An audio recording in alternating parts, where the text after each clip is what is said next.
Broly ipapakita ang totoong lakas. Hihit ni One Hit si Frost. Hello guys, Ugok Anime PH nga pala, ngayon nga ay pag-uusapan na natin ang Chapter 7 ng Dragon Ball Kakume, pero bago ang lahat ay mag-subscribe na kayo sa ating YouTube channel para naman mas dumami pa tayo dito na talagang fans ng anime na ito. Pero bago ang lahat ay mag-intro na muna tayo. Son Goku!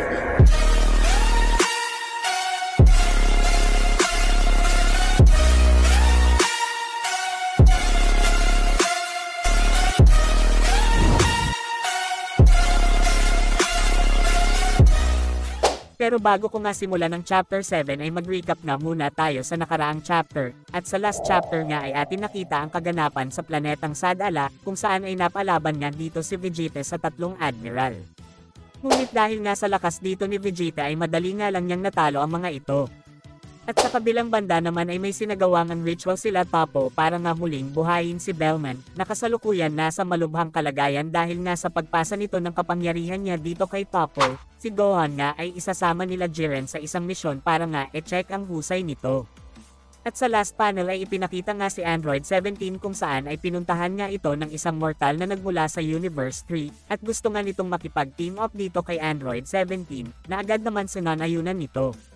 Dito na nga papasok ang Chapter 7 na pinamagatang The Mind's Door. At sa unang panel nga ay ating makikita dito si Gohan na kasalukuyan naka-casual attire, pati nga din dito si Jiren at Daispo. Sila nga ay kasalukuyan nasa Universe 11. Si Gohan nga ay papunta sa Empire Tower. Sa moment na ito habang naglalakad nga si Gohan papunta sa Empire Tower ay nakita na nga siya dito ng mga gwardya, ngunit dahil nga sa isang grupo ng mga babae na dumaan sa harap ni Gohan ay hindi na nga napansin ng gwardya kung saan si Gohan pumunta, kaya nga nagtaka dito ang dalawang gwardya ng company. Si Gohan pala ay lumipad ng sobrang bilis at talagang nagpapanik nga ito, sinabi nito na muntikan na nga daw siya doon. Dito nga ay nakita ni Gohan ang isang bintana kung saan ay dito nga siya dumaan. Tinawagan nga ni Gohan si Jiren at sinabi nito na saan nga daw siya pupunta ngayon.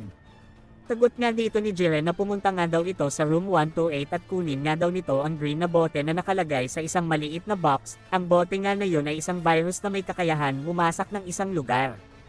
At gawa nga daw ito sa artificial intelligence, binibente nga daw ng mga yan ang virus na yan sa katabing bansa nila para sa digmaan, kaya gawin mo ang lahat para mapigilan mo sila. Sa moment na nga na ito ay nagsimula na nga si Gohan sa paghahanap ng room 128, at dito nga ay nakita na niya ito. Si Gohan nga ay kinakabahan dito, sinabi nga nito na once nga daw na siya ay magkamali dito ay maaari nga daw masira ang buong continent ng planeta na ito. Dito nga ay dahan-dahang binuksan ni Gohan ang pinto ng room na ito. Sa pagbukas nga niya ay may biglang ang bumungad sa kanyang isang grupo ng mga mortal or mafia. Tinanong nga siya dito ng isang mafia at sinabi nito na ano nga ang ginagawa nito dito. Sagot nga ni Gohan na siya nga daw ay isang financial controller kaya pumunta ako dito para sa financial audit. Sa point na ito ay nakita na nga ni Gohan ang green na bottle. Dito nga ay iniisip ni Gohan kung ano nga daw ang gagawin dito ng papa niya, bagay ito nga daw ang nasa sitwasyon na ito. Sa point na ito ay naalala nga ni Gohan ang sinabing advice sa kanya ng papa niya. Sinabi nga dito ni Goku na kung siya nga daw ang nasa sitwasyon ni Gohan ay aalamin nga daw muna niya kung sino ang pinakamalakas sa mga kalaban niya, at bagay na laman na daw niya ito ay yun na nga daw agad ang una niyang lalabanan para nga daw after niyang matalo ang pinakamalakas ay wala na siyang iintindihin. Dahil nga dito ay ngumiti nga dito si Gohan at sinabi nito sa kanyang sarili na salamat papa. Sa moment na ito ay gumawa nga si Gohan ng isang smoke screen at mabilis nga nitong kinuha ang box. Salita nga ulit dito si Gohan at sinabi nito na pasensya ka na papa pero ayaw kong manakit ng sino man. Sa point na ito ay mabilis nang lumipad dito si Gohan at siya nga ay hinahabol ng mga mafia. Pero sa kasamaang palad ay na-corner na nga dito si Gohan ng mga soldiers at ng mga kalaban. Sa kabilang banda naman ay tinanong ni Daispo si Jiren kung ano na nga daw ang plano nila. Sagot dito ni Jiren na hindi nga daw niya alam. Dito nga ay tumawag ang isang kapanig nila Jiren at tinanong nga sila nito kung okay lang daw ba ang mga ito.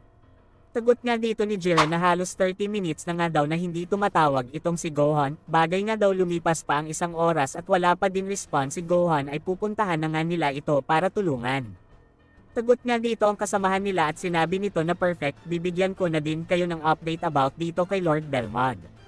Salita nga dito si Daispo at sinabi nito na nasaan nga ito. Sagot nga dito ng kasamahan nila na ito nga daw ay kasama niya ngayon. At sa next panel nga ay ipinakita na dito ang former God of Destruction ng Universe 11 na si Belmont, at sinabi nga nito na madami na nga daw siyang napagdaanan, pero hindi pa nga din daw siya matatapos. Lalo't na ang kapalaran ko ay ang makipaglaban sa digmaan na yon. Sa next panel naman ay napunta ang scene dito kan Trunks at Goten na kasalukuyan nag-trade training. Sa moment na nga na ito ay nahihirapan nga si Goten sa pag-concentrate dito na nagre-resulta ng pagkakaroon niya ng maling galaw. Dito nga ay agad nang nag-focus si Goten. At sa dahan-dahan na pagbukas niya ng kanyang mata ay napunta nga siya sa ibang dimension at nakita nga niya dito ang isang malaking pinto. Pinalak nga dito ni Goten na buksan ang pinto kasi nga naniniwala siya na nasa loob nito ang demon emotion niya. Pero ilang segundo nga lang ay tinawag nga siya dito ni Trunks dahilan kaya nga nawala siya sa focus. Dito nga ay nagbabalak si Trunks na gawin ulit ang pagsuntok sa device, ngunit sinabi nga dito ni Goten na may nakita nga daw siyang isang malaking pinto sa ulo niya. Tiwis nga ay atin makikita na nakangiti nga ito at parang alam na nga nito ang sinasabi ni Goten. Si Trunks nga dito ay nagtataka sa nakita ni Goten sa isip nito, kaya akala dito ni Trunks na nagbibiro lang si Goten. Nagsalita nga dito si Goten at sinabi nito na ang Mahijiten ang kapangyarihan ng Gotenks Fusion ay talagang mahirap magawa pero naiisip ko na kailangan natin tignan ang lakas na meron talaga tayo. Dito ay ngumiti si Whis at sinabi nito na dito na nga daw nagsisimulang matuto ang dalawa na ito. Sa kabilang banda naman ay napunta ang scene dito kay Pan at ito nga ay may balak na puntahan. Sa moment na ito ay atin makikita sila Piccolo kung saan ay magsisimula na nga ito na mag-training kasama ang iba pang Namekian. Tinabi nga dito ni Piccolo na ilang segundo na nga lang ay darating na itong si Pan, kaya kailangan na natin magsimulang mag-training. Salita naman dito ang isang kasama ni Piccolo at sinabi nito na makikita nga daw ni Piccolo ang bago niyang teknik. Na sinagot naman ni Piccolo na tama na ang salita, ipakita mo na yan sa akin.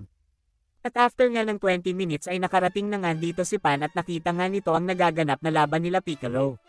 Makikita nga natin dito sila Piccolo na mukhang kakatapos lang mag-training ng matindi. At sinabi nga dito ni Piccolo na talaga nga daw lumakas ang mga ito after ng Tournament of Power. At sa moment na din na ito ay pumunta na nga si Pan sa lokasyon nila Piccolo at sinabi nito na gusto na nga din daw niyang mag-training. Sa next panel naman ay balik lang ang scene dito kan Hit at Frost, nagbabalak nga ang dalawa dito na maglaban. Dito nga ay sinasabi na kung sino nga daw ang unang makapagpatama ng atake ay yun na nga daw ang mananalo. At sa moment na ito ay naghanda na nga si Hit pero wala pang ilang segundo ay umatake na nga si Hit dito kay Frost na talagang kinagulat dito ni Frost. Lubhang masama nga ang lagay dito ni Frost. Tinabi nito na paano nga daw yun nangyari, paano daw yun ginawa ni Hit, ang nararamdaman nga daw niya ngayon ay parang kapit ni Hit ang puso niya. Pero sa kabila ng sakit na nararamdaman dito ni Frost ay tumatawa pa nga rin ito at sinabi nito na alam na nga daw niya kung saan niya aatakihin itong si Hit, gagawa nga daw siya ng isang counter-attack. Dagdag pa dito ni Frost na sa bandang huli nga daw ay si Hit pa rin ang may mali, at habang nagsasalita nga dito si Frost ay gumawa na pala ito ng isang pag-atake kay Hit na rektang tumama sa puso ni Hit. Sa kasamaang palad ay naramdaman nga dito ni Frost na isang clone lang ang tinamaan niya. Sa pagtingin nga niya sa likod niya ay nakita niya ang sobrang daming aftershadow ni Hit at sabay-sabay nga itong umatake kay Frost na ng resulta ng pagkaputol dito ng binti ni Frost. At dahan-dahan na nga ditong nawala ng malay si Frost at hindi nga siya makapaniwala sa nangyari. Sa kabilang banda naman ay ipinakita nga dito ang isang buwan na nakalipas sa planetang Sadala, kung saan ay tinuturuan na nga ni Vegeta ang bawat isang fighter ng planetang Sadala bilang paghahanda sa paparating na digmaan, at dahil nga sa ganda ng mga tinuro ni Vegeta ay nagpapasalamat nga sa kanya ang mga tinuruan niya. Sa moment na ito ay pumunta naman si Vegeta dito kan Caulifla, at sinabi nito na ano nga daw ang problema nito. Sagot nga dito ni Caulifla na hindi nga daw niya maintindihan ang tinuro sa kanya nitong si Vegeta, yung about nga daw sa advance na move. Salita naman dito ang isang admiral at sinabi nito na hindi nga daw talaga yan maiiwasan sa iba, natutunan nga lang daw niya yan ang mag-training siya, ngunit sobrang hirap nga daw talaga nan matutunan. Dagdag pa nito na kailangan nga daw gumawa ni Caulifla ng plano hanggang magawa niya ito. Dito nga ay parang nagkakasundo na si Vegeta at Ruba. Sa kabilang banda naman ay pumunta naman si Vegeta dito kan Broly, Kale at Fennel. Dito naman ay sinasabi nga ni Fennel na malaki nga daw ang potential nitong si Kale, kasi nga matalino daw ito, nakita na nga daw niya agad ang potential nito noong nagsisimula pa lang ito, dito nga ay parang na-flatter nga dito si Kale sa mga sinabi ni Fennel. Salita naman dito si Vegeta at sinabi nito kay Kale na makinig nga daw itong si Kale sa mga sinasabi ni Fennel, at malaking tulong daw lahat yan. Sa kabilang banda naman ay napunta ang scene dito kay Kaba at Lyric. Si Lyric nga ang naka-assign dito kay Kaba para nga turuan ito. Sinabi nga dito ni Lyric na nakikita nga daw niya ang sarili niya dito kay Kaba noong bata pa siya. Kailangan nga lang daw ni Kaba na isang tabi ang mga emotions nito. Ang mga Saiyan ay hindi ganyan. Sa madaling salita ay kailangan mo lang ng patience at katapangan para mabilis mong mapagana ang instinct mo. Salita naman dito si Kaba at sinabi nito na naiintindihan nga daw niya. Si Vegeta naman ay nagsalita nga dito at sinabi nito kay Kaba kung pwede nga daw niya itong makausap. Na agad naman sinanayunan dito ni Kaba. Sa next panel naman ay atin makikita dito ang mga sirang gusali at kasalukuyan ng gabi dito.